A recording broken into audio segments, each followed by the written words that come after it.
Dulce, la base alienígena secreta. Algunas personas suelen mirar con espanto y miedo la metamorfosis evolutiva del ser humano. Un ejemplo de ello es la teoría de conspiración vinculada al pueblo de Dulce, esta pequeña comunidad rural en donde se cuentan extrañas historias relacionadas a una base subterránea que estaría ubicada debajo de la cadena de montañas rocosas de Archuleta Mesa. Mutilaciones de ganado, extrañas luces en el cielo, abducciones extraterrestres. El eco de estos hechos, narrados por múltiples testigos, ha polarizado muchas veces el interés de los entusiastas de lo paranormal en el lugar. Y Nuevo México, sin duda, se ha convertido en una tierra de intrincados enigmas, especialmente en relación a fenómenos como actividad extraterrestre. Cómplices de esta realidad no son solo la gran cantidad de avistamientos de objetos voladores no identificados, sino sobre todo la presencia masiva de bases militares que se dedican principalmente al desarrollo de tecnología aeronáutica. En estas bases, el ejército estadounidense de hecho habría dado a luz, con el tiempo, a nuevas armas futuristas, desarrolladas mediante el uso de tecnologías secretas, inmensamente más modernas y potentes que las tecnologías civiles. Solo piense en el Lockheed SR-71, más conocido como el Blackbird, un avión de reconocimiento hipermoderno, diseñado en secreto y probado entre finales de los 50 y principios de los 60, precisamente en esta zona. No hay duda de que un avión de este tipo, en tiempos tan lejanos a la actualidad, pudo haber sido confundido con un objeto volador no identificado, por cualquier testigo que en esos años podría haber poseído un mínimo y limitado conocimiento de ingeniería aeronáutica. Pero las controvertidas y a veces sombrías historias del pueblo de Dulce también hacen sospechar que se está produciendo una cooperación que va más allá de lo que puede considerarse racionalmente comprensible. La base Dulce, los nuevos Illuminati. En solo 20 años, la industria de la aviación estadounidense ha sido capaz de evolucionar gracias al pleno desarrollo de la tecnología de motores de propulsión. A partir de los componentes de la Messerschmitt Me-262 Fighter Bomber alemán, un avión capaz de infundir terror en las flotillas aéreas aliadas durante la última fase de la Segunda Guerra Mundial. En el desarrollo de estas armas, la comunidad ufológica siempre ha hecho una pregunta. ¿Cómo fue posible dar este salto tecnológico en tan poco tiempo? Entre las posibles respuestas a la pregunta, la ingeniería inversa se ha planteado repetidamente, como se sospecha en el caso de Roswell. Sin embargo, para continuar con esta discusión, necesitamos dar varios saltos al pasado. Estas historias, que a los ojos de muchos pueden parecer pura ciencia ficción, tienen sus raíces en un periodo mucho más remoto que los hechos relacionados con el incidente de Roswell. Ya en la década de 1930, había historias sobre los choques imaginarios de extrañas máquinas voladoras, que, tras rápidas inspecciones por parte de la milicia, fueron transportadas a bases secretas por los gobiernos, para ser estudiadas y de alguna manera reproducidas. Un ejemplo de ello es la historia sobre el accidente ovni de Vernate, que tuvo lugar en Italia en 1933 durante la dictadura de Benito Mussolini.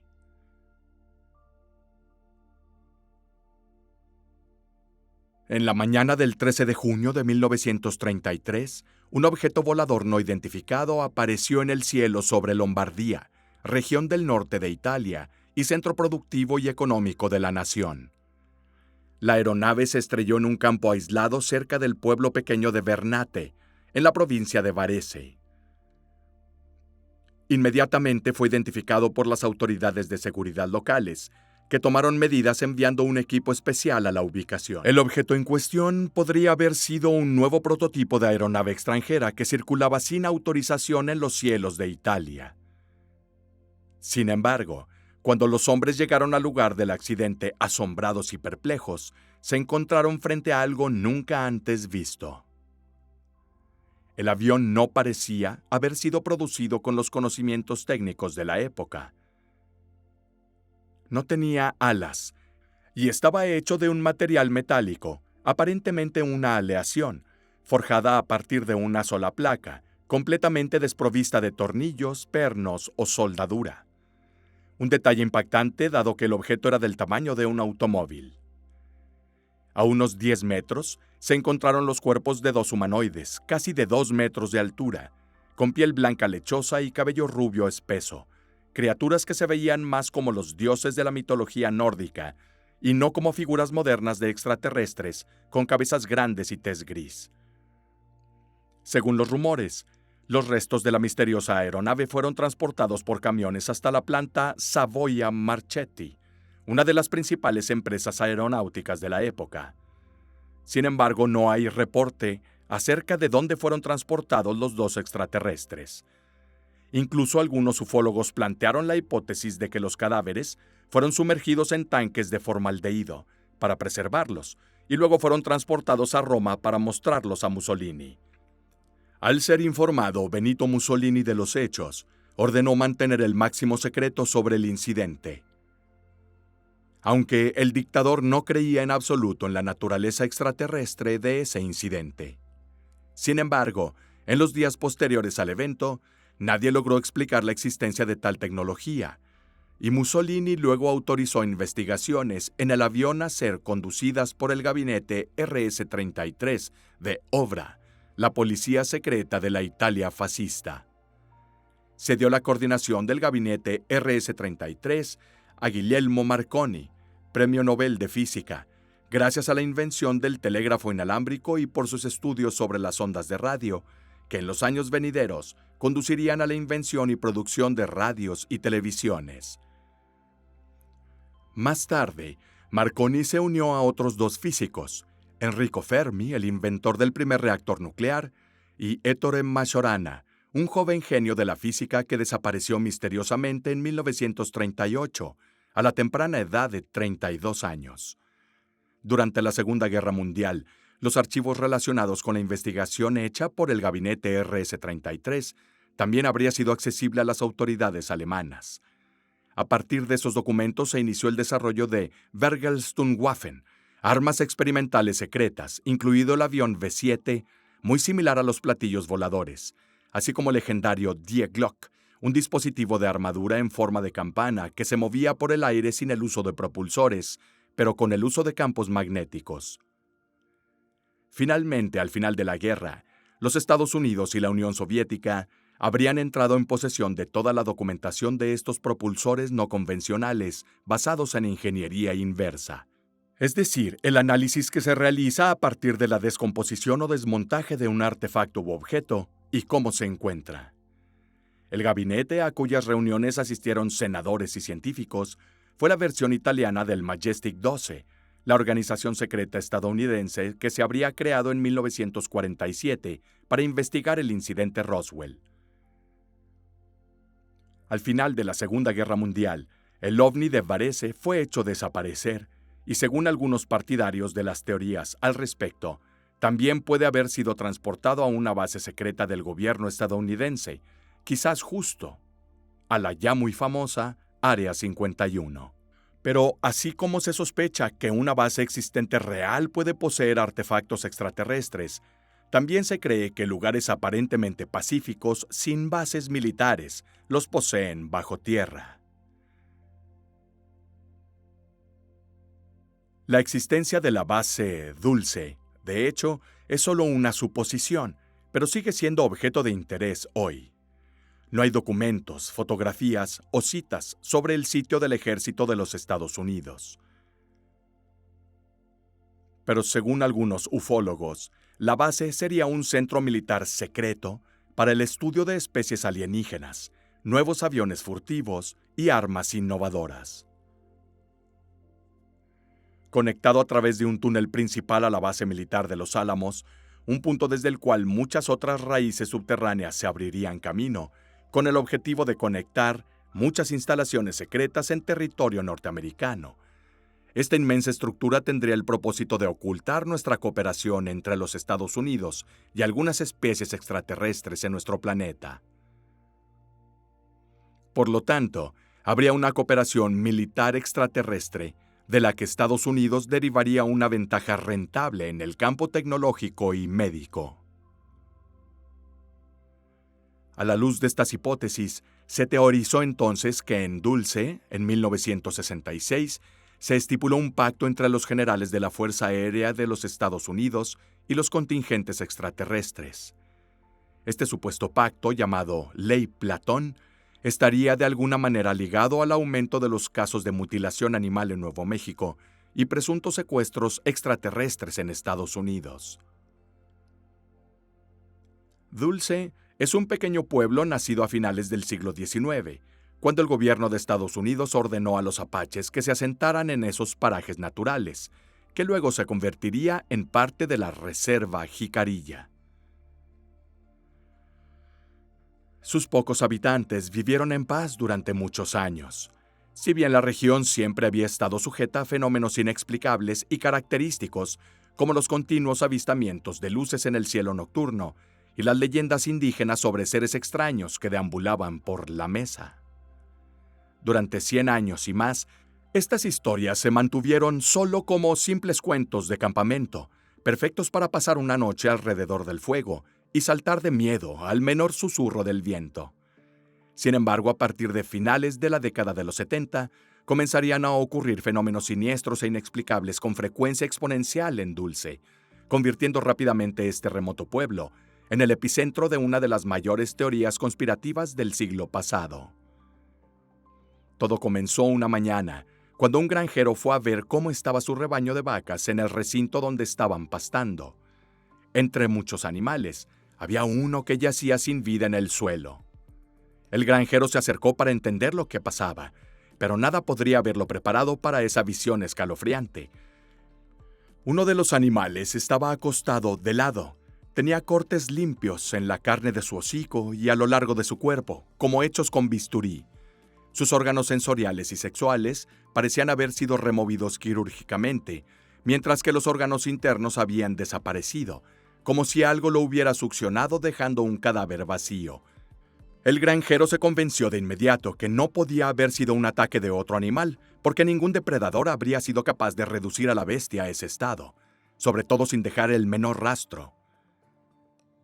El dueño de la finca decidió contactar a la policía del condado de Río Arriba, quienes al principio no se interesaron por el caso, pero a raíz de este primer informe, otros granjeros en las siguientes semanas también reportaron múltiples mutilaciones de animales, todos con las mismas características. Todos tenían cortes limpios, la extirpación de órganos internos y ningún rastro de depredadores en el piso. Los ciudadanos aterrorizados de Dulce comenzaron a preguntarse quién o qué estaba detrás de estos actos brutales. Después de un tiempo, la policía local finalmente decidió investigar el fenómeno. La tarea fue asignada al oficial Gabriel Valdés, convencido de que detrás de aquellos hechos no había ningún monstruo, sino simplemente un maníaco o una persona decidida a crear pánico entre la población local. Pero cuando el oficial se dirigió a algunas de las fincas afectadas, al ver el estado de los cuerpos de los animales mutilados, inmediatamente entendió que algo inexplicable estaba pasando. Los cuerpos no parecían haber sido operados quirúrgicamente. Los cadáveres estaban completamente desangrados, pero no había rastros de sangre en el suelo. La tierra alrededor del animal estaba ligeramente quemada, pero el descubrimiento más extraño se refería a los únicos moretones que tenían los cadáveres. Después de un análisis cuidadoso, no parecían haber sido causados por un depredador, como un coyote o felino, sino por una caída desde una altura de alrededor de 50 pies. El agente Valdés llegó incluso a afirmar que encontró dentro de uno de los cadáveres el cuerpo de un pequeño ser híbrido, que según su testimonio, tenía características físicas humanas, bovinas y reptilianas. Ante estas increíbles declaraciones, sus compañeros de comisaría solo pensaban que Valdés se dejaba influir cada vez más por las viejas leyendas de los nativos, y los detalles aterradores que describía aparecían en los ojos de los más escépticos como pura invención, provocada por una mente que poco a poco fue perdiendo contacto con la realidad. Sin embargo, pronto el caso escaló y por primera vez se habló de participación extraterrestre. Todo cambió cuando a mitad de la noche, una joven pareja de novios se presentó en la comisaría diciendo que habían escapado por poco de una abducción extraterrestre. Era medianoche y la joven Jerry Julian y su novio se habían detenido a mirar las estrellas a lo largo de una carretera cerca de La Mesa. Notaron un cuerpo celeste que se movía rápidamente en el cielo. Luego comenzó a acercarse a ellos. Sin embargo, a medida que se acercaba, se dieron cuenta de que no era una esfera de luz, sino un avión muy similar a uno de los platillos voladores que se podía ver en las películas de ciencia ficción. El objeto aterrizó no muy lejos del automóvil, y dos pequeños extraterrestres grises con grandes cabezas salieron. La pareja los miró con miedo, pero cuando los seres grises los notaron, comenzaron a moverse rápidamente hacia ellos. La pareja saltó al auto y se alejó antes de que pudieran alcanzarlos.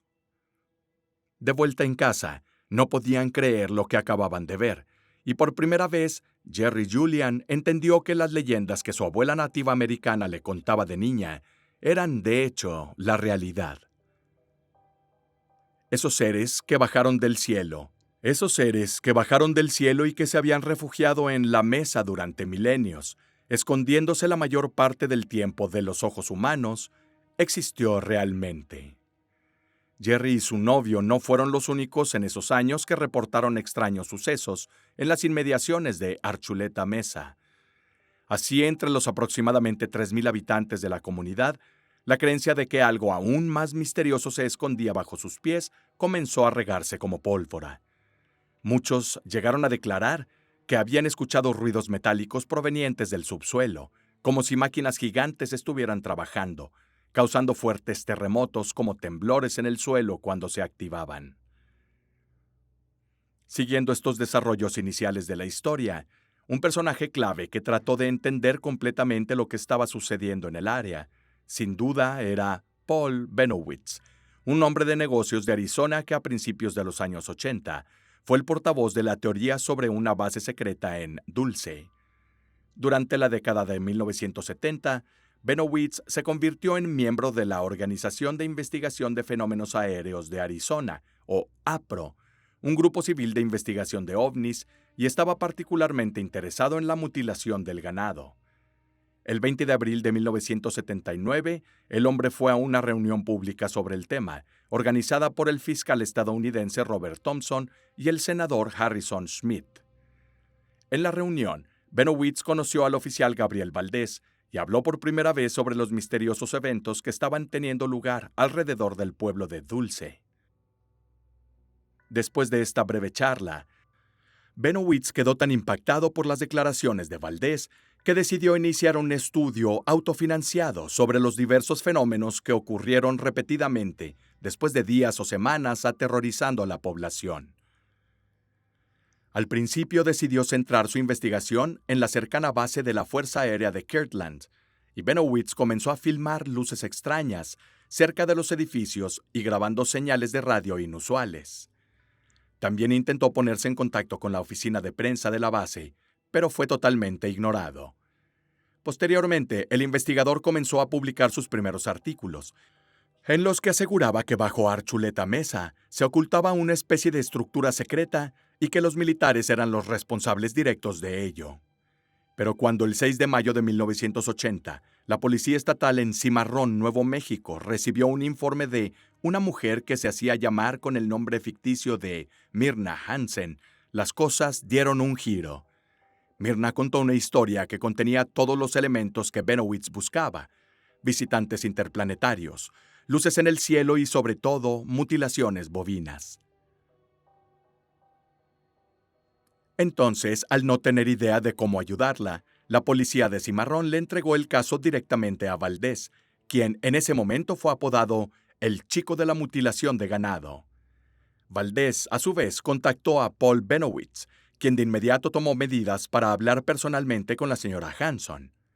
El 7 de mayo, la mujer junto con su hijo fueron a Albuquerque para encontrarse con Bennowitz, y allí le contaron en detalle lo que recordaban sobre la tarde del 5 de mayo de 1980. Myrna Hansen conducía cerca de Eagle Nest, Nuevo México. Cuando ella y su hijo, que presenciaron ese evento, vieron dos enormes objetos silenciosos del tamaño de aeronaves flotando en el cielo. Una luz blanca los cegó, y desde ese momento, los dos sufrieron un episodio de falta de tiempo y perdieron parte de sus recuerdos de lo sucedido. En este punto, fue llamado Leo Sprinkle, un psicólogo y profesor titular de la Universidad de Wyoming. En el pasado, él había investigado informes de contacto con ovnis, también utilizando la técnica de la hipnosis regresiva, una pseudociencia que, según sus partidarios, es capaz de traer de vuelta los recuerdos sumergidos de los abducidos. Benowitz arregló que Sprinkle volara a Albuquerque para hipnotizar a Hansen. Y cuando llegó el psicólogo, Hansen y Benowitz insistieron en que las sesiones de hipnosis regresiva se realizaran dentro del auto de Benowitz,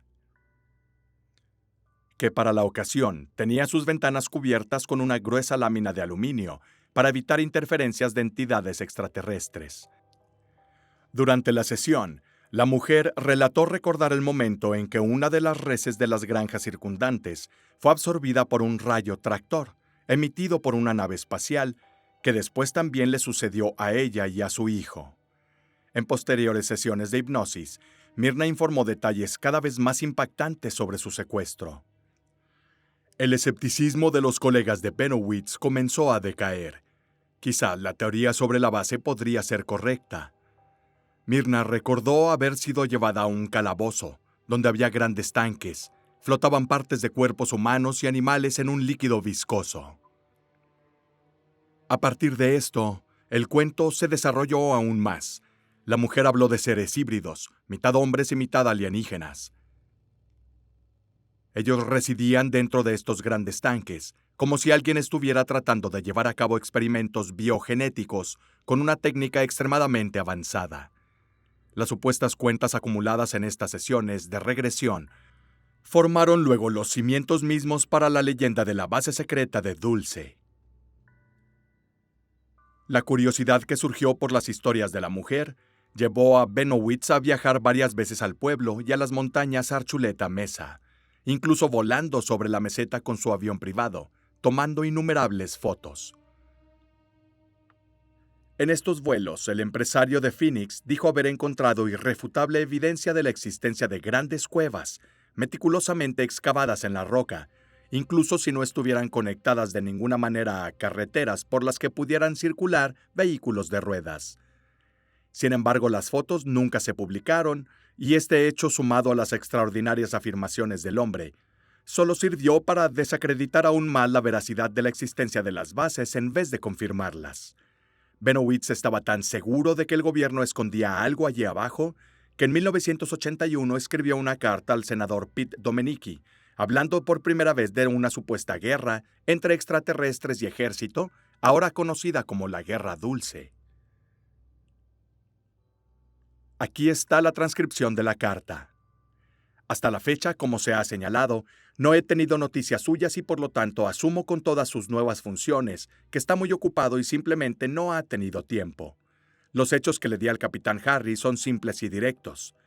De la siguiente manera: 1. Sabía la ubicación de las bases alienígenas en el norte de Nuevo México, en el centro de la reserva Apache Jicorija, 4 millas y media al noroeste de Dulce. 2. Sé que alguien en el ejército hizo un trato con extraterrestres hace varios años, dando a los indios tierra, ganado, etc., y una aparente garantía de seguridad para los extraterrestres, a cambio de una tecnología en forma de una nave de propulsión atómica, al mismo tiempo estableciendo una extensa base estadounidense para probar la nave. 3. En algún momento, a finales del 79 y principios del 80, se produjo una discusión sobre las armas y el abandono militar, siendo la circunstancia final de los hombres desconocida. 4. Que tenía muy alta resolución oficial de la NASA, fotos infrarrojas en color. U2. Además de fotos de bajo nivel y de tierra que muestran la base en total detalle, fotos obtenidas legítimamente a través de la UNM, Universidad de Nuevo México. 5. La nave diseñada por el comercio está más de 30 años detrás de la tecnología alienígena. 6. Le informé al capitán Harris que conocía a dos mujeres y un niño cerca de Austin, Texas, que estuvieron severamente expuestos a la radiación de cerca distancia de la nave y que fue vista venir hacia el oeste con helicópteros sin identificación y que el gobierno estaba pagando secretamente los gastos de hospital. También me preocupa mucho que el presidente no haya sido totalmente informado de la situación y le he enviado una copia. Carta de presentación adjunta para su registro. Espero que valore este valioso reporte y con el tiempo se ponga en contacto conmigo. Poco después de hacer pública la carta, Paul Bennowitz abandonó la escena por problemas de salud. Su familia informa que el empresario sufrió una severa crisis nerviosa y en 1988, tras el empeoramiento de su condición, fue hospitalizado en una sala de psiquiatría. Con el tiempo, muchos académicos y periodistas tomaron esta historia como mero disparate sensacionalista, y en todo caso, respecto al presunto secuestro de Myrna Hansen y sus enormes rarezas, solo se tomaron en consideración las palabras del hijo de Valdés, quien fue entrevistado unos años después sobre lo sucedido. Declaró lo siguiente: es una posibilidad que la historia de Myrna Hansen también fuera parte de la campaña de desinformación. Me arriesgaré aquí y diré que la historia de Myrna Hansen fue un engaño bien orquestado por un hecho muy importante: los aparatos de escucha encontrados en la casa de mi papá. El gobierno escuchó todas las conversaciones por teléfono entre mi papá y Bennowitz, por lo que tal engaño sería relativamente fácil de lograr. Myrna Hansen entró en escena en mayo de 1980 y la Fuerza Aérea ni siquiera reconoció el contacto con Paul hasta noviembre de 1980.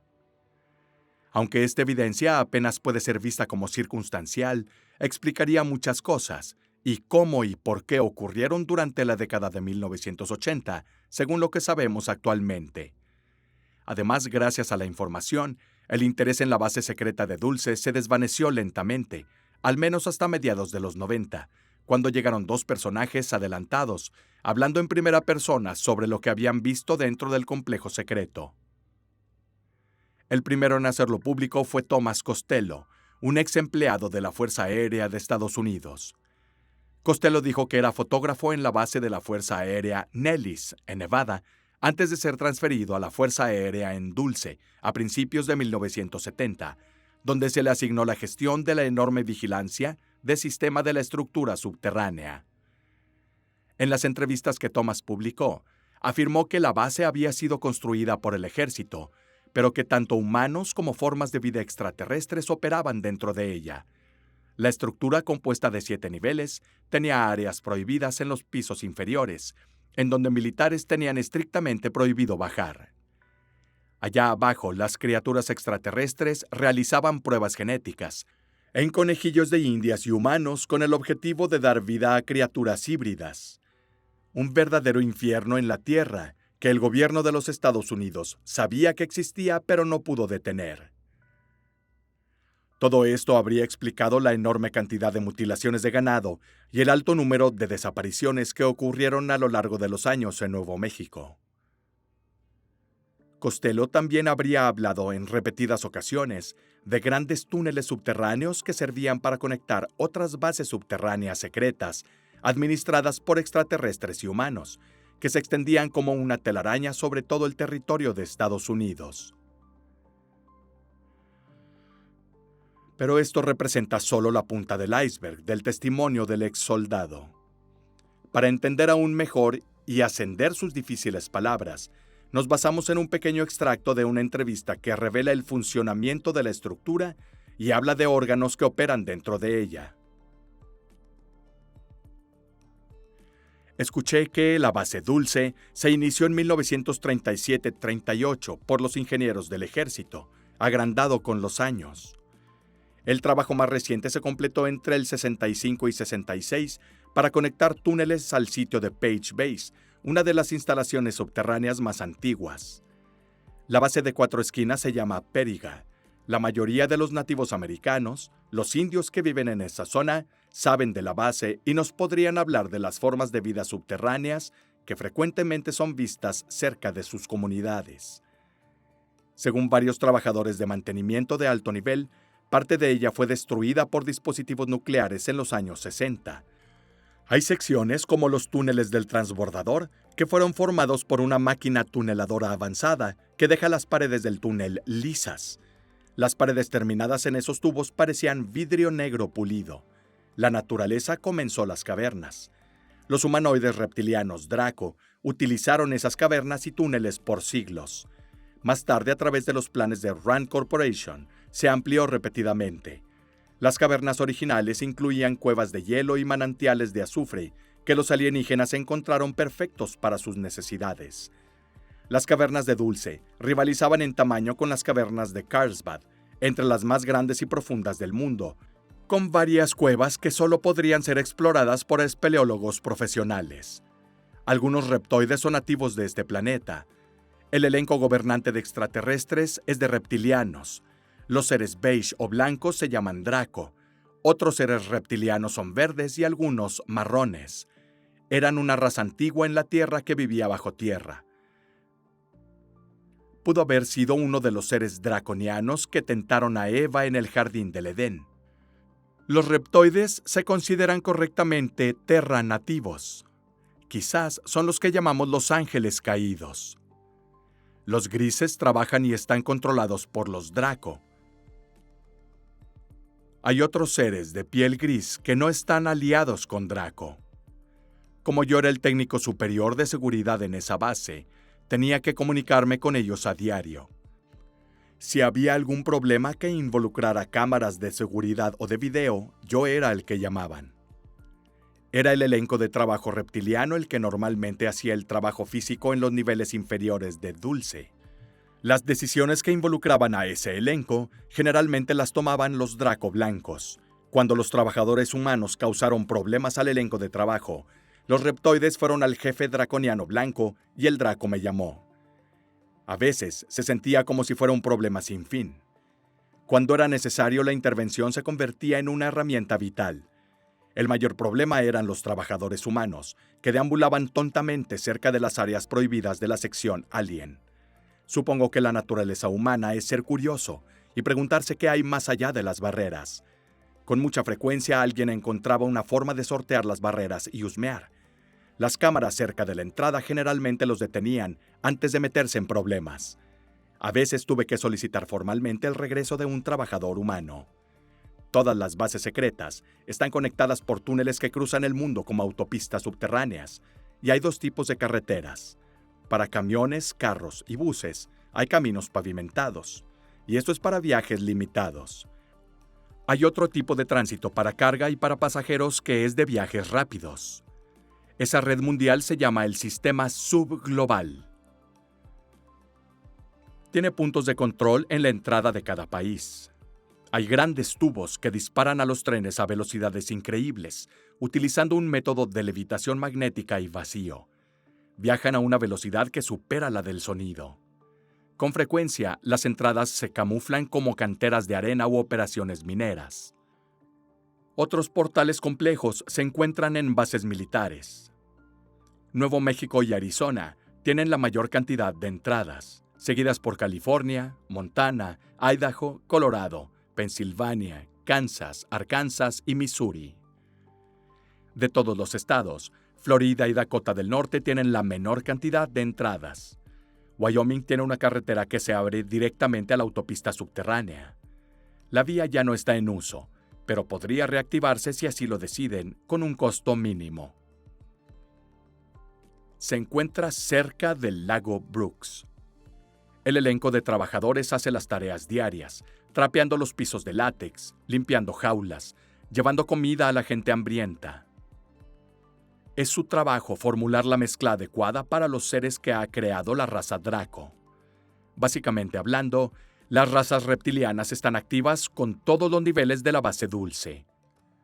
Hay varias razas diferentes de alienígenas que trabajan en la sección este del nivel 6. Esa sección se llama comúnmente la sección alienígena. Los Draco son los maestros indiscutibles del quinto, sexto y séptimo nivel. Los humanos son los segundos al mando en esos niveles. Tuve que discutir con un gran jefe draconiano, con frecuencia. Su nombre es difícil de verbalizar. Kashach Fast. Usualmente lo llamaba Cash y él lo odiaba. Los líderes draconianos son muy formales cuando hablan con la raza humana. Estos seres antiguos nos consideran una raza inferior. Cash me llamó líder Castello, pero lo usó de manera sarcástica. Sin embargo, el elenco de trabajadores es lo suficientemente amigable, siempre que les permita hablar primero.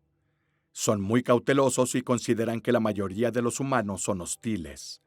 Siempre parecen sorprenderse cuando descubren que muchos de los humanos son abiertos y confiables. No hay confraternización con los extraterrestres fuera de horario. Está prohibido hablar con cualquier raza alienígena en los pasillos o ascensor sin un claro motivo empresarial. Los humanos pueden hablar con humanos y los extraterrestres pueden hablar con extraterrestres, pero eso es todo. En el lugar de trabajo es diferente. Hay libertad de expresión en los laboratorios. Hay varias cosas que debes saber sobre la base dulce. Juré bajo pena de muerte que sin importar lo que viera o escuchara, nunca divulgaría la información. Además, firmé una renuncia que establece que personalmente daría mi vida si me encontraran culpable de traición. En la base dulce, la traición es cualquier cosa que mencione los detalles de las operaciones diarias en esta instalación. Cuando llegué por primera vez, había una necesidad absoluta de conocer la política vigente. La historia que nos contaron los jefes fue que esto es una instalación trivio de transferencia con tecnología avanzada, que es una forma elegante de decir que hacen cosas realmente arriesgadas con la vida humana, solo para ver qué pasa.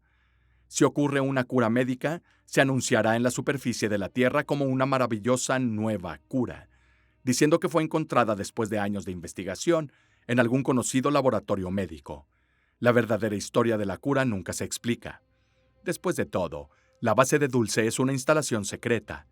Estas personas son muy buenas en lo que hacen. No dicen la verdad sobre las desafortunadas personas que terminan en Nightmare Hall. Trabajé con extraterrestres. Con eso en mente, debes tener la idea del secreto y la seguridad en ese lugar. Sí, sé que este no era el lugar de trabajo habitual de un hospital, pero al principio compré el paquete completo. El intercomunicador de los ascensores me recordaba a diario que este sitio hacía pruebas médicas y de drogas avanzadas para curar la locura.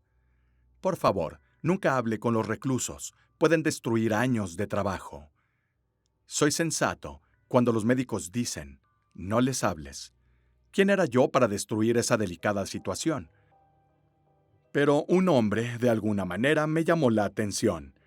Dijo repetidamente que él era George S. y que había sido secuestrado. Estaba seguro de que alguien lo buscaba. No sé por qué se quedó en mi mente. Descubrí que estaba recordando su rostro, pensando que seguro no parecía ni sonaba loco. Convencí a un amigo mío, un policía, para que investigara al tipo, diciéndole que debía encontrarlo y tenía curiosidad. No mencioné la base en absoluto. Fue una sensación repugnante cuando la computadora confirmó que George S. estaba desaparecido.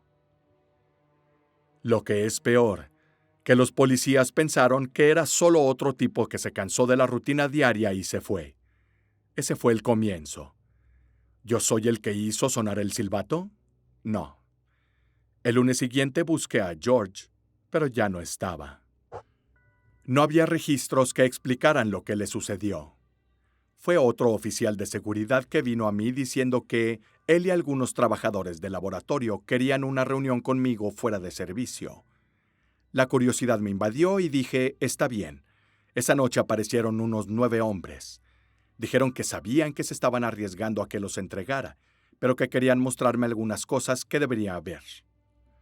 Uno por uno, me mostraron registros que probaban que muchos reclusos estaban desaparecidos. Había recortes de periódicos e incluso fotos que habían introducido de contrabando en la base. Pude ver el miedo en sus rostros mientras hablaban. Un hombre dijo que preferiría perder la vida por intentarlo que perder el alma por no hacer nada en absoluto. Les conté sobre George y las cosas que descubrí sobre él. Después de unas horas, nos comprometimos a intentar exponer a la base Dulce. Este es un extracto de la única entrevista presente con Tomás Costello. Al año siguiente, el hombre desapareció en el aire, y su nombre no apareció en cualquier otro artículo o documento. Además de estas palabras, no se reportó ninguna otra evidencia tangible para determinar la veracidad de sus afirmaciones, tan así que muchos hoy creen que la figura de Tomás Costello forma parte de un engaño, ingeniosamente creado para alimentar la especulación sobre las teorías. En cualquier caso, seres como los Draco, capaces de relacionarse con humanos, parecen compartir cierto parecido con extraterrestres reptilianos, que aparecen en la serie de televisión Visitantes, que en esos años era muy popular en todo el país y que pudo haber servido de base para conformar los cuentos de Costello. Pronto, sin embargo, otro hombre entraría en escena, trayendo consigo igualmente intrincadas y siniestras teorías. Obviamente estamos hablando de Phil Schneider. En 1995, Philip Schneider, un geólogo que, de igual forma que Tomás Costello, afirmó haber trabajado para la defensa estadounidense dentro de la instalación secreta ubicada en el subsuelo de Archuleta Mesa, y conocer la existencia de otras 129 bases subterráneas secretas presentes en lugares subterráneos de América del Norte, decidió dar un paso al frente. Durante 1995, Schneider realizó innumerables conferencias en varias ciudades de Estados Unidos, relatando en detalle su experiencia directa y advirtiendo a los presentes de una gran conspiración que el gobierno federal había perseguido desde 1954. El año en que, según sus palabras, el entonces presidente Eisenhower supuestamente entró en un pacto de colaboración con entidades extraterrestres, dando vida a un programa oculto al que Washington asignó aproximadamente el 25% del Producto Interno Bruto de la nación cada año, lo que llamó el presupuesto negro. Este programa sirvió para el desarrollo de armas de alta tecnología, investigación y tecnología médica, y el desarrollo de una intrincada red de vigilancia y control sobre ciudadanos. Phil no tuvo una vida fácil. Sufría de múltiples problemas como dolor de espalda crónico, osteoporosis y esclerosis múltiple. De vez en cuando tenía que usar muletas, aparatos ortopédicos para todo el cuerpo, una bolsa de orina, catéter, pañales y una silla de ruedas. Le faltaban 2 dedos de la mano izquierda y tenía una cicatriz que le bajaba desde la parte superior de la garganta hasta justo debajo de su ombligo, y otra cicatriz corría de lado a lado debajo de las costillas. Aún estos enormes obstáculos no le impidieron llevar a cabo su misión. Schneider solía comenzar sus conferencias especificando que también conocía él mismo el peligro que se cernía sobre él y su familia al exponer y divulgar esta difícil información, y que muchos de sus colegas que tenían la intención de hablar habían sido asesinados. Sus muertes se hicieron pasar por suicidios. No obstante, insistió en que amaba demasiado a su país como para permanecer en silencio, y estaba dispuesto a aceptar su destino porque en su corazón sintió que tenía que decirle a la gente lo que estaban haciendo los militares. Luego de esta aclaración, el hombre comenzó a contar su vida y las diferentes experiencias que ganó a lo largo de años de servicio, llegando incluso a hablar de un presunto tiroteo entre humanos y extraterrestres, que tuvo lugar durante las excavaciones en el subsuelo de Archuleta Mesa. Excavaciones que supervisó Schneider y en las que obtuvo todas las cicatrices de su cuerpo. En cuanto a la guerra de Dulce, Schneider sostuvo que en agosto de 1979, durante la ampliación de la base, las obras habían comenzado a sufrir retrasos por problemas relacionados con la perforación de una capa de roca. La estructura fue excavada debajo de la esquina suroeste de Archuleta Mesa, donde el terreno de los estudios realizados fue muy fácil de perforar. Pero, inexplicablemente, cada vez que el equipo de perforación intentaba ir más allá de cierta profundidad, fueron testigos de que la maquinaria se apagó sin motivo aparente. En un esfuerzo por entender qué sucedía, Schneider y un guardaespaldas de los Boinas Verdes decidieron descender con una grúa hasta el pozo de perforación. Descendieron unas decenas de metros hasta llegar a una cueva. Inmediatamente notaron que esta cueva no era como las otras, de origen natural. Las paredes eran extrañamente lisas. Schneider supo de inmediato que alguien lo había excavado antes, pero quién había sido era un completo misterio para él y su colega. Había un hedor amargo y antinatural en el aire, ya que la operación de perforación había permitido que los gases antiguos escaparan del vacío de abajo, junto con un misterioso residuo de sebo. Fue en ese momento cuando una figura gris alta y esbelta salió de la oscuridad, sosteniendo lo que parecía ser un arma en sus manos.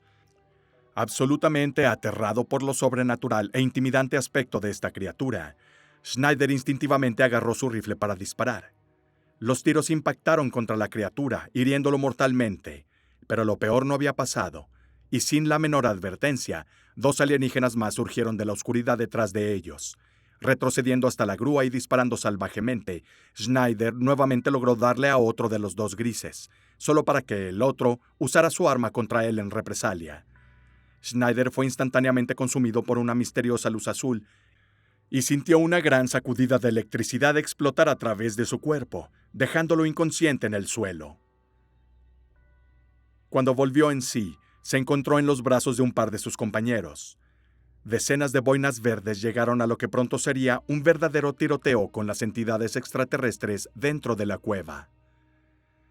A su regreso a la superficie, Schneider fue examinado de urgencia por médicos, quienes encontraron graves daños en la mano y el pie izquierdos. Fue como si un rayo muy poderoso hubiera atravesado al hombre, quemándolo por dentro y obligándolo a optar por una amputación inmediata de las extremidades. Después del incidente, Schneider afirmó que fue eliminado del proyecto secreto, pero que sabía por fuentes fidedignas que a pesar de la guerra de Dulce, la expansión de la base secreta pudo continuar sin cesar. Como habrán comprendido, es importante precisar cómo Philipp Schneider es un testigo controvertido. Muchas de sus teorías sobre la conspiración extraterrestre tienden a exagerar y a menudo estaban contaminadas por sus puntos de vista personales, políticos y religiosos. Finalmente, parte de la información que compartió con el público fue posteriormente desacreditada, como la historia de su padre, Otto Oskar Schneider, quien según las historias de Phil, había sido un científico e ingeniero alemán que trabajó en las tecnologías submarinas del Reich durante la Segunda Guerra Mundial, incluso convirtiéndose en capitán de un submarino U-Boat. Sin embargo, según los registros de la Oficina de Nacimientos de California, Otto Oskar nació en 1906 en la ciudad de San Francisco, y por lo tanto, no pudo tener conexión alguna con Alemania y en consecuencia el programa U-Boat. Sin embargo, para volver a comprender cómo los testimonios de Phil Schneider son importantes para el caso, y al mismo tiempo extremadamente difícil de tomar en consideración como prueba irrefutable, uno necesita escuchar una de sus muchas conferencias antes de rechazar la mayoría de las declaraciones. Tomemos como ejemplo el discurso que dio en 1995 en Idaho, donde frente a una audiencia repleta, el hombre explicó perfectamente quién era, qué había visto y cuáles eran sus valores como verdadero patriota. Aquí está el discurso de Phil Schneider. Es por la horrenda estructura del gobierno federal que me siento directamente en peligro de no contarle a nadie sobre este material. ¿Cuánto tiempo podré hacer esto? Es una incógnita. Sin embargo, me gustaría mencionar que esta charla se dividirá en 4 temas principales. Cada uno de estos temas tendrá alguna relación con lo que ustedes están involucrados, sean patriotas o no. Quiero que sepan que estos Estados Unidos son un lugar hermoso. He ido a más de 70 países y no puedo recordar algún país que tenga la belleza, así como la magnificencia de su gente como Estados Unidos. Para darles una visión general de lo que soy básicamente, empecé y fui a la escuela de ingeniería. La mitad de mi escuela fue en ese campo, y construí una reputación de ser ingeniero geológico, también ingeniero estructural con aplicaciones militares y aeroespaciales. He ayudado a construir 2 bases principales en los Estados Unidos, que tienen cierta importancia en cuanto a lo que se llama el nuevo orden mundial.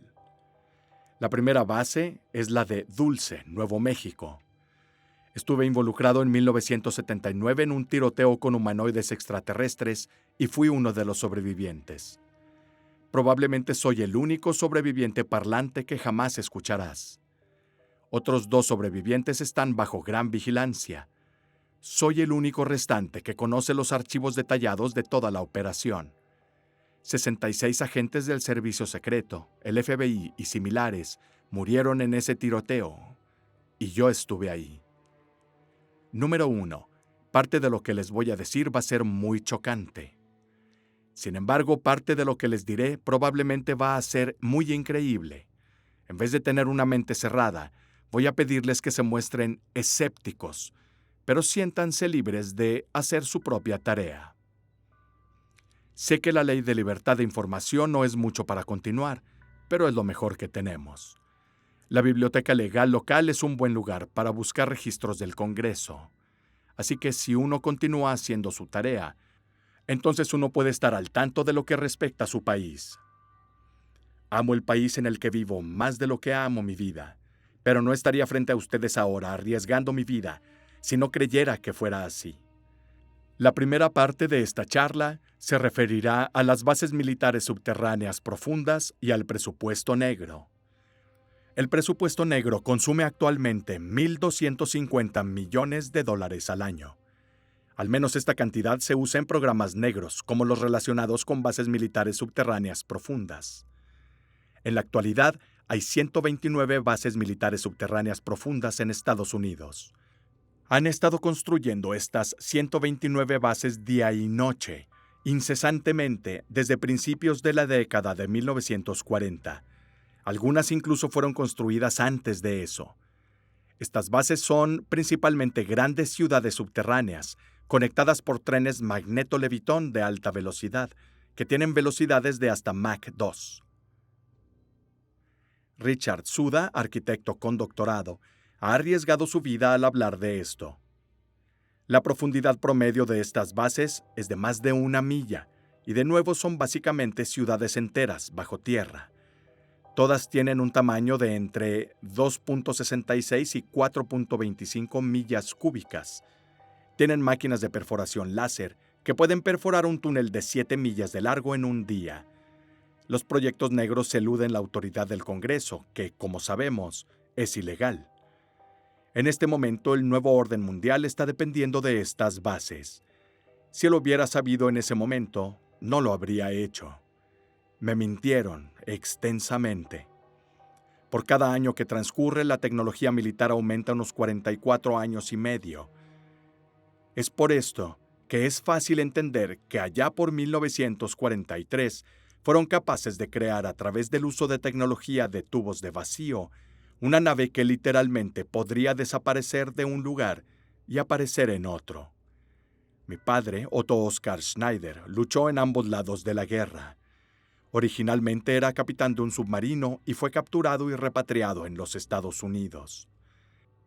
Estuvo vinculado con diferentes tipos de asuntos, tales como la bomba A, la bomba H y el experimento Filadelfia.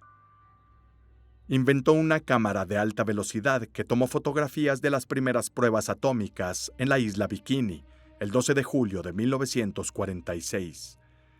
Tengo fotografías originales de esa prueba, y las fotos también muestran ovnis que huyen del lugar de la bomba a gran velocidad. La isla Bikini en ese momento estaba infestada de ellos, especialmente bajo el agua, y los nativos tenían problemas con sus animales que eran mutilados, como los de la población de Dulce en los años 70 y 80. En ese tiempo, el general MacArthur sintió que la próxima guerra sería con extraterrestres de otros mundos. De todos modos, mi padre sentó las bases con los teóricos sobre el experimento Filadelfia, así como otros experimentos más. ¿Qué tiene eso que ver conmigo? Nada. más que el hecho de que él era mi padre. No estoy de acuerdo con lo que hizo del otro lado, pero creo que tuvo muchas agallas para venir aquí. Era odiado en Alemania. Había una recompensa de 1.000.000 en oro a cualquiera que lo matara. Obviamente, no lo consiguieron. De todos modos, volvamos a nuestro tema, bases subterráneas profundas. En 1954, bajo la administración de Eisenhower, el gobierno federal decidió eludir la Constitución de los Estados Unidos y formar un tratado con entidades extranjeras. Se llamó el Tratado Greada de 1954, que básicamente hizo el acuerdo de que los extraterrestres involucrados podrían tomar algunas vacas y probar sus técnicas de implantación en algunos seres humanos, pero que debían dar detalles sobre las personas involucradas. Lentamente, los alienígenas cambiaron el trato hasta que decidieron que no lo cumplirían en absoluto. En 1979, esta era la realidad y ocurrió el tiroteo en Dulce por accidente. Participé en la construcción de una adición a la base militar subterránea profunda en Dulce, que es probablemente la base más profunda. Baja 7 niveles y más de 2,5 millas de profundidad. En ese momento en particular habíamos perforado 4 agujeros distintos en el desierto e íbamos a unirlos y volar grandes secciones a la vez. Mi trabajo consistía en bajar por los pozos para revisar las muestras de roca y recomendar el explosivo apropiado. Mientras me dirigía hacia allá, nos encontramos en medio de una gran caverna que estaba llena de extraterrestres del espacio exterior, también conocidos como grises grandes. Disparé a 2 de ellos. En ese momento había 30 personas allá abajo. Como 40 más bajaron después de que esto comenzó, y todos ellos fueron asesinados. Habíamos sorprendido a toda una base subterránea de extraterrestres existentes. Más tarde descubrimos que habían estado viviendo en nuestro planeta durante mucho tiempo, quizás 1.000.000 de años. Esto podría explicar mucho lo que hay detrás de la teoría de los antiguos astronautas. De todos modos, me dispararon en el pecho con sus armas, que eran como cajas azules en su cuerpo, que me hicieron un agujero y me dieron una desagradable dosis de radiación de cobalto. He tenido cáncer por eso. No me interesé realmente en la tecnología ovni hasta que empecé a trabajar en el Área 51 al norte de Las Vegas. Después de unos 2 años recuperándome del incidente de 1979, volví a trabajar para Morrison y Knudson y otras empresas. En el Área 51 estaban probando todo tipo de naves espaciales peculiares. ¿Cuántas personas aquí están familiarizadas con la historia de Bob Lazar? Era un físico que trabajaba en el Área 51, tratando de descifrar el factor de propulsión en algunas de esas aeronaves. Estoy muy preocupado por la actividad del gobierno federal. Han mentido al público, han bloqueado a los senadores y se ha negado a decir la verdad en temas extraterrestres. Puedo seguir y seguir. Puedo decirte que estoy bastante descontento. Recientemente conocí a alguien que vivía cerca de donde yo vivía en Portland, Oregon. Trabajó en Gunderson Steel Fabrication, donde fabrican vagones de ferrocarril. Ahora, conocí a este tipo durante la mayor parte de los 30 años, y era más bien un tipo tranquilo. Vino a verme un día emocionado. Dijo que estaban construyendo carros de prisioneros. Él estaba nervioso. Gunderson, dijo, tenía un contrato con el gobierno federal para construir 107.200 vagones de ferrocarril de longitud completa, cada uno con 143 pares de grilletes. Hay 11 subcontratistas en este proyecto gigante. Supuestamente, Gunderson obtuvo más de 2 millones por el contrato. Otros equipos de acero están involucrados. Me mostró uno de los vagones en los patios ferroviarios en el norte de Portland. Estaba en lo correcto. Si multiplicas 107.200 por 143 por 11, resulta en unos 15 millones. Esta es probablemente la cantidad de personas que no están de acuerdo con el gobierno federal. Ya no puedes votar a ninguna de estas personas para que dejen el cargo. Nuestra actual estructura de gobierno es la tecnocracia, no democracia, y es una forma de feudalismo. No tiene nada que ver con la República de los Estados Unidos. Estas personas son impías y han legislado la oración en las escuelas públicas. puedes recibir una multa de hasta $100,000 y 2 años de prisión por orar en la escuela. Creo que podemos hacerlo mejor. También creo que el gobierno federal está ejecutando la táctica de esclavizar a la gente de los Estados Unidos. No soy muy buen orador, pero seguiré diciendo la verdad hasta que alguien ponga una bala en mí, porque vale la pena hablar con un grupo como este sobre estas atrocidades. Aún así, el 68% del presupuesto militar está directa o indirectamente afectado por el presupuesto negro. Star Wars depende en gran medida del armamento sigiloso, y por cierto, ninguno de los programas sigilosos habría estado disponible si no hubiéramos desarmado los discos extraterrestres estrellados. Algunos de ustedes podrán preguntarse qué está transportando el transbordador espacial. Grandes lingotes de metales especiales que se muelen en el espacio y no se pueden producir en la Tierra. Necesitan el vacío cercano del espacio exterior para ser producidos. Ni siquiera se nos dice nada cercano a la verdad. Creo que los funcionarios del gobierno nos han lanzado por el desagüe, las acciones y los barriles. Hasta hace varias semanas fui empleado del gobierno de Estados Unidos, con un factor de autorización Royal Light 38, uno de los más altos del mundo. Creo que el programa Star Wars está ahí únicamente para actuar como un amortiguador y evitar un ataque alienígena. No tiene nada que ver con la Guerra Fría, que solo fue un juego para juntar dinero de toda la gente. ¿Para qué? Toda la mentira fue planeada y ejecutada durante los últimos 75 años. Hay más de 64,000 helicópteros negros en Estados Unidos. Por cada hora que pasa, hay uno en construcción. ¿Es este el uso adecuado de nuestro dinero? ¿Para qué necesita el gobierno federal 64,000 helicópteros tácticos si no están tratando de esclavizarnos? Dudo que todo el ejército necesite 64,000 en todo el mundo. Dudo que todo el mundo necesite tantos.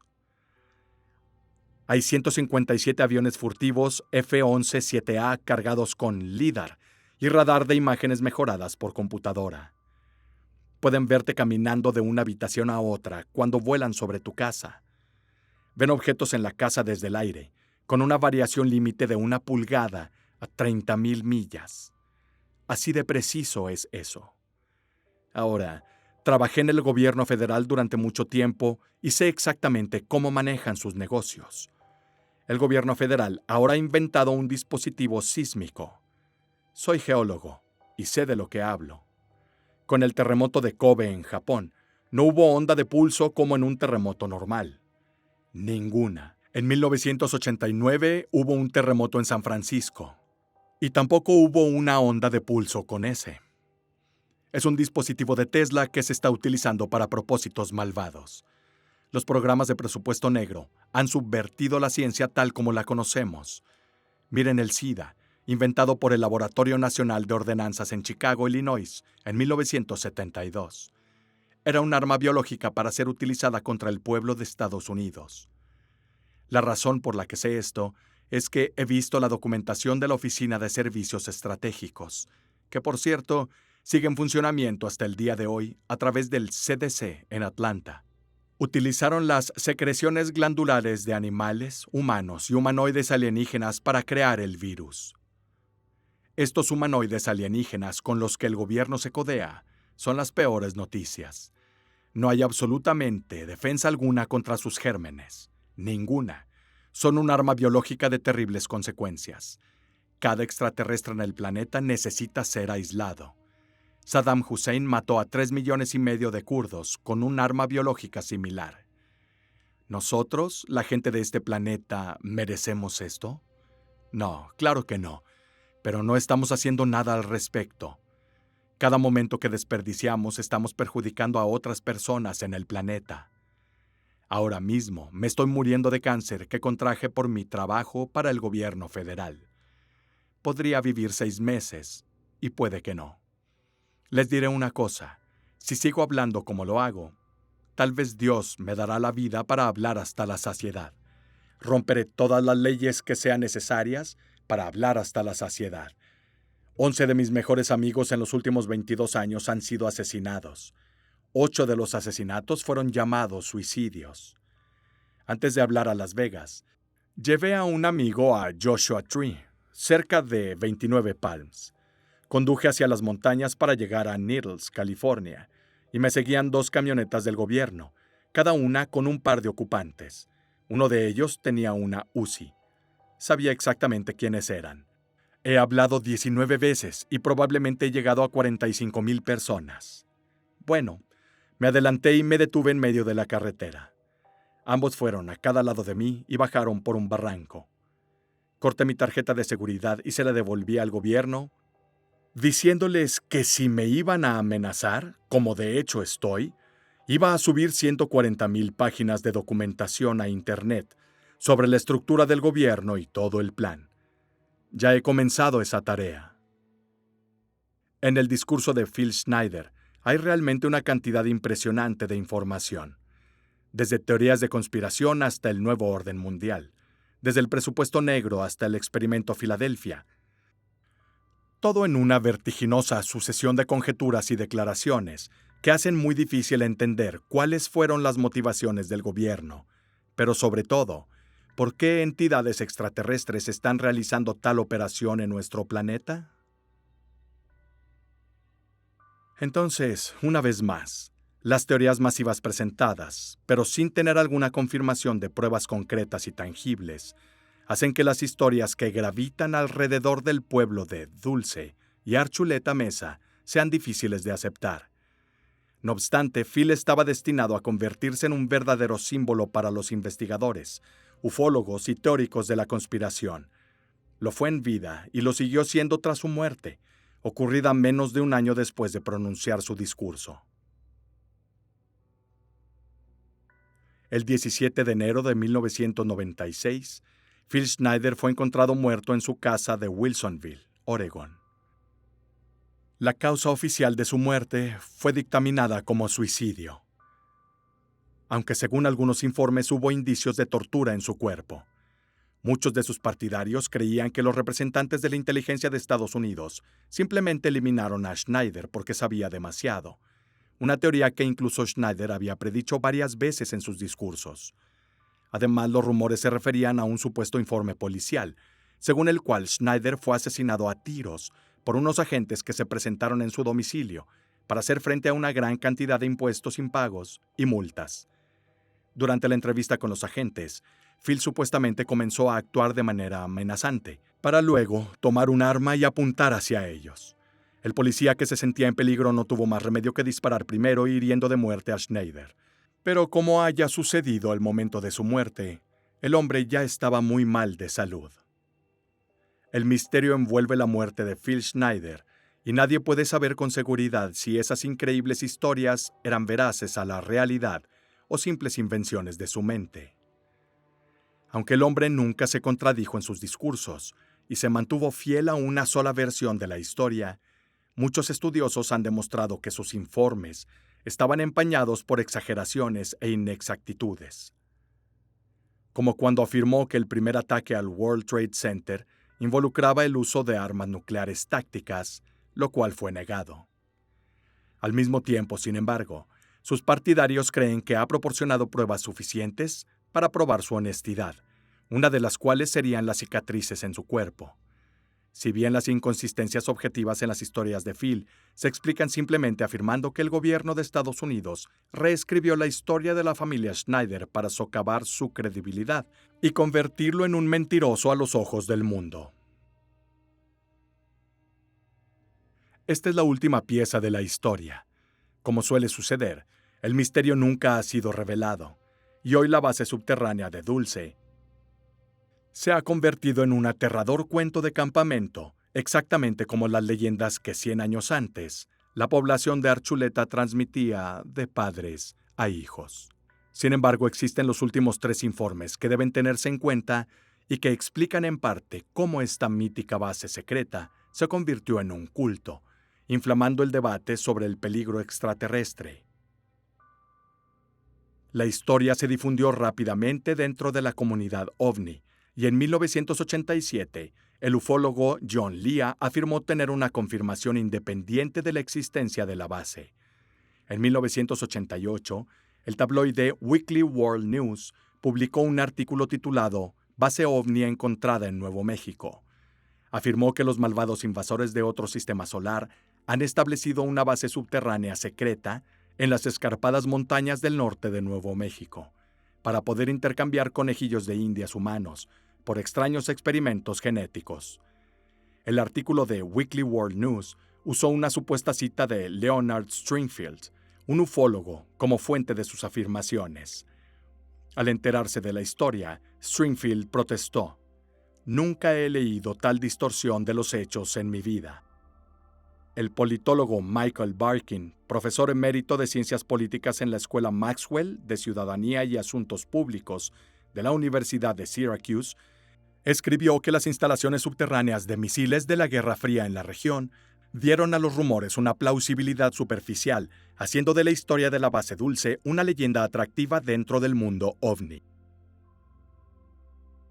Según Barkin, las afirmaciones de experimentos con abducidos y tiroteos entre los extraterrestres y la Fuerza Delta colocaron la leyenda de Dulce muy lejos de los informes más salvajes de bases subterráneas secretas. Finalmente, vecinos de Dulce aseguran haber visto nuevos ovnis, luces en movimiento y otras actividades inexplicables en la zona, que sin embargo, con el paso de los años, se ha transformado en una zona con pocas posibilidades económicas, a un destino turístico para los amantes del misterio. Además, prueba de ello son las palabras de Tai Vishanti, presidente del Consejo Legislativo de los Jicarillas, un grupo de apaches que viven en el suroeste de Estados Unidos. Dijo que adoptó la noción de la base Dulce para estimular el turismo en el área, y de hecho en 2016, la ciudad fue sede de la conferencia OVNI Base Dulce en el casino del hotel local. Por lo tanto, nadie puede decir con certeza si Archuleta Mesa tiene el mayor secreto de la historia de la humanidad en su subsuelo. Cada uno es libre de creer lo que quiera.